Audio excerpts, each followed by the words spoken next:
John Oliver just released another video or segment that has been turned into a video on nuclear waste. Now, here's the deal. I think John Oliver is very funny. I think the segment actually has a lot of funny bits. But John Oliver, I will say this, and we'll get to why he is entirely wrong on nuclear power. As a matter of fact, it's not going nearly as viral as others because most people know that he has no idea as to what he's talking about. But he's gotten so lazy. It's become a formula, and it's easy to pick out where we don't even necessarily have to rebut, a 20-minute segment, because about 65% of it is anecdotal fear-mongering. So he does the same thing here. What he does is he presents a problem, okay? Then he talks about how terrible the problem is, and he ignores the fact that Democrats have created the problem and Republicans tried to fix it for a long time. Then he ignores any solutions, and then he ends with restating how terrible the problem is without offering any solutions. That's the segment. So he does it this time in a way that he believes to be very effective, working on it for weeks, he says, with nuclear energy. Let's roll the first clip. Nuclear waste, the radioactive and toxic byproducts from making nuclear energy and weapons, is a serious health hazard. Except it's not. Nuclear power generates less waste than coal, which Oliver's also against. Oil, gas, surprisingly, even less than solar and wind, with solar waste panels creating 300 times the toxic waste per unit of energy that a nuclear power plant would be producing if you compare them. Yeah, so you can say, this is again, they just take statements that are not contextual. They remove the context, say it's a health hazard. Well, at that point, you can say that Cheez-Its are a health hazard because there was a recall in 1975. Hopper disagrees. It's not nearly the same health hazard as botulism.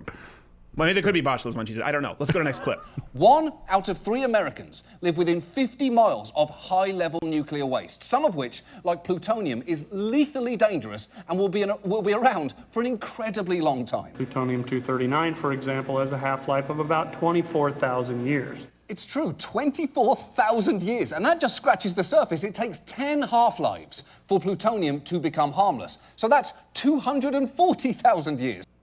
Wait, is that Al Jazeera? It is Al Jazeera. All right, interesting he should use this point, / also Al Jazeera for his fear-mongering. Solar energy, okay, though more expensive and less efficient than nuclear, creates substances which, unlike radioactive isotopes, have actually an infinite half-life. At that point, we're kind of splitting hairs. Infinite half-life, thousands of years, I get it. But coal ash itself carries into the surrounding environment, I quote, 100 times more radiation than a nuclear power plant producing the same amount of energy. Wow. So you can just say something is bad. We get it. We get it. Nobody wants nuclear waste in their backyard. But when you remove the context, you don't actually help anybody. This isn't productive. At a certain point, you're just fear-mongering because that's what you do. Let's continue with that. Clip 3. Almost half a century after nuclear power was harnessed, there still is no agreement on where to store the waste. It has been 27 years since that clip, and our country still doesn't have a nuclear toilet. And that is our subject tonight. Why do we not have a nuclear toilet? Oh, I'll tell you exactly why we don't have a nuclear toilet. Because you! Because you don't want one. People like you, for the same political expediency, Obama shut down Yucca Mountain and set back our nuclear waste, our repository, by potentially 20 years. Okay, so this is why do we not have it? Do we want to look at the policy? Democrats have repeatedly halted reprocessing of nuclear waste too. We'll get to that in France. They are light years beyond us in their nuclear capabilities, certainly what they're using. So let's look. 1977, Jimmy Carter banned nuclear reprocessing. Ronald Reagan lifted the ban in 1981. 1993, Clinton discouraged the nuclear industry from reprocessing in a policy statement. 2001, George W. Bush called for companies to develop reprocessing technologies in his national energy policy. And then, of course, Obama came in and he screwed the pooch once more, setting it back. So, John, here let's do this. Let's do this exercise. Let's say that everything I tell you in this rebuttal is true, and people who agree with John Oliver, okay? Let's say you check these sources, they're not Al Jazeera, and you agree with the scientists that nuclear power is, I know you have to check them, and I encourage you to watch this whole clip, people out there watching his whole segment, his whole show, and I encourage you to check the sources that we list. By the way, you can just actually type them in. They're not necessarily in the description box. Sorry. Oh, I have to type it in? So hard. Did you ever use a bibliography?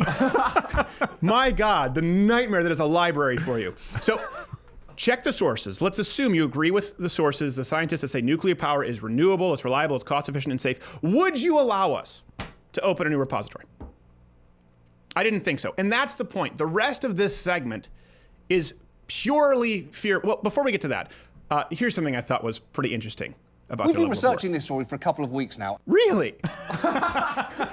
Because you can watch the rest of the clip, you can watch the rest of the video, and it's entirely fear-mongering, so this is the condensed version. I encourage you to watch the whole thing. Over the years, we have dumped nuclear waste all over the country, and in many places, there have been frightening leaks. Take the Savannah River site in South Carolina. There are radioactive alligators on the site.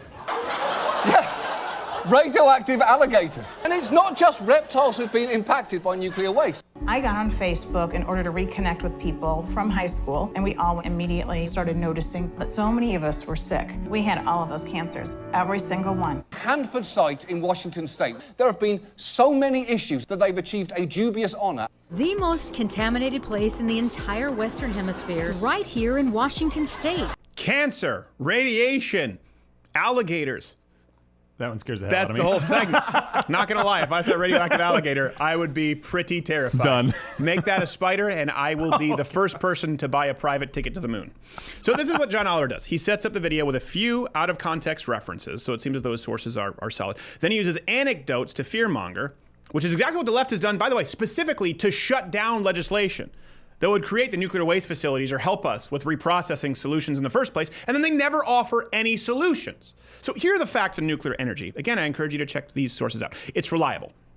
To give you an example, the U.S. Navy has logged over 5,400 reactor years of completely accident-free operations with nuclear submarines. For the same reason, by the way, that France garners 75% of its energy from nuclear power. And it's so reliable and so inexpensive that Germany's failed solar and wind energy programs, which we covered in depth, they're forced to import energy from France.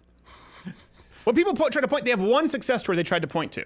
Germany. Yeah. They ended up having energy surpluses. They would sell at a net negative prices, and then they would have energy droughts. By the way, their emissions went... France. Yes. Their emissions went up in Germany because they had the solar, wind. How do you think they create these farms, these plants? It requires an unbelievable amount of energy. It creates an unbelievable amount of toxic metals, and it still didn't work. So they had to import France's nuclear power, where it hasn't been politicized yet, and they have technology like reprocessing. Okay, it's reliable. It's safe.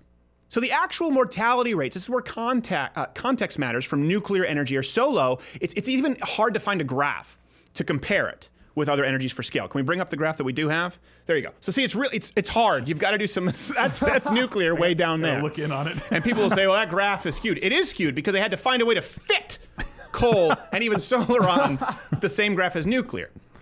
So the mortality rate, I think for solar alone, yeah, it's over 4,000 times higher per kilowatt produced. So it's safer, it's more reliable, it's incredibly clean, solar power.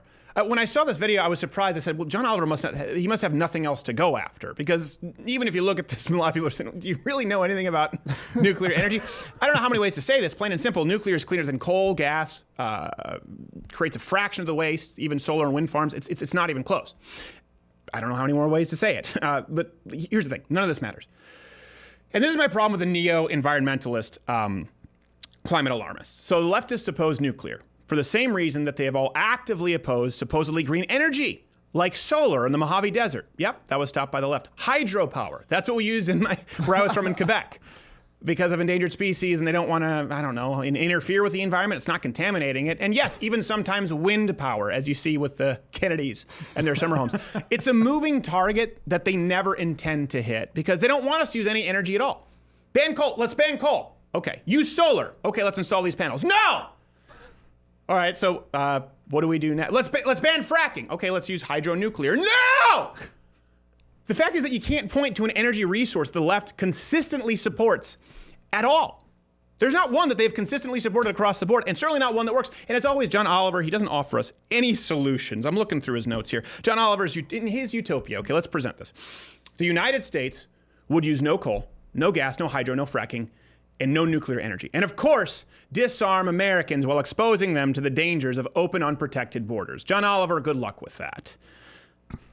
Yeah, that was rougher than necessary. But hey, that's what he wants. He specifically requested that utopia. If you like this video, subscribe by clicking the subscribe button. It's in a circle now. It used to be a square, which most buttons aren't squares. Unless it's on a phone. There's square buttons on phones, but most buttons are circles. You understand what I'm talking about. Or watch the recommended video, which is popping up in a box, or subscribe at louderwithcrowder.com/mugclub. Join the Mug Club so you can get the daily show. And that means that you are not beholden to the YouTube censoring overlords. But let's be honest, You like being there where you are, under their thumb. Power bottom you.